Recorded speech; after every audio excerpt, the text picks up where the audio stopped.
Hi guys, John P here, Mr. Wise Investor. I'm here with, of course, pakilala ka naman brother. Kilala ka na lahat. Ako nga pala si Marvin Faris. Kamusta kayong lahat? Yung yung nagbenta ng kay Boy Tapang. Ay, boy.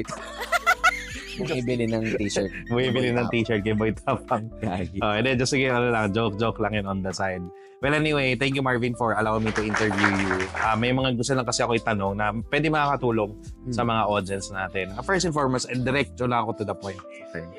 Paano mo na-maintain? Kasi ako personally curious naman, how do you maintain your lifestyle and also probably yung pagiging mayaman mo as Marvin Faris? Pagiging mayaman, grabe naman. Hindi naman. Yaman to guys.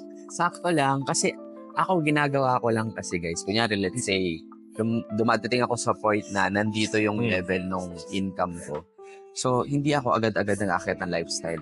So, kung ano yung nakikita nyo ngayon, parang ito lang yung normal na kung paano ako gumastos, paano yung lifestyle ko. It's because, kung natataasan yung iba, because andito na yung income ko. Diba? Hindi ako basta-basta na nagja-jump.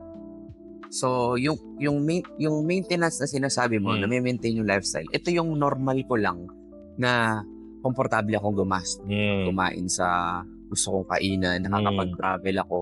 Pero hindi ko nararamdaman yung gastos na yun. Because parang kurot lang siya nung income. So, yung iba, sinasabi na parang ang taas ng lifestyle. Depende yun sa tao. Totoo. Diba? Kung ang tingin niya dito is mataas na yung lifestyle, sa akin, ito yung normal. Hindi, guys, hindi ko sinasabi parang mayabangan kayo.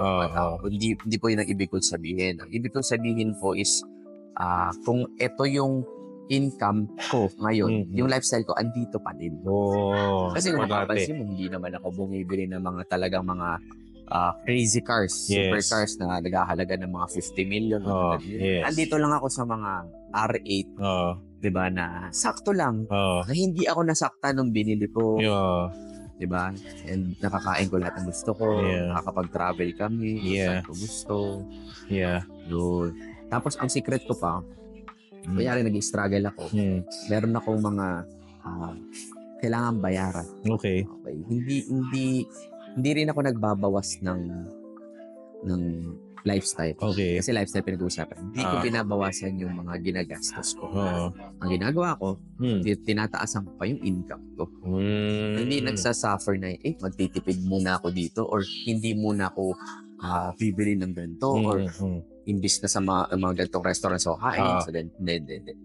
Ang ugali ko is, let's say, ang gastos ko sa isang buwan, let's say 1 million, kailangan ang kinikita ko as mga 10 to 20 million. 10 to 20 million. Yes. Kailangan ko siyang taas. Taasan mo. Yung ginagol mo yung taasan mo siya kesa bawasan mo. That's good, no? Oo.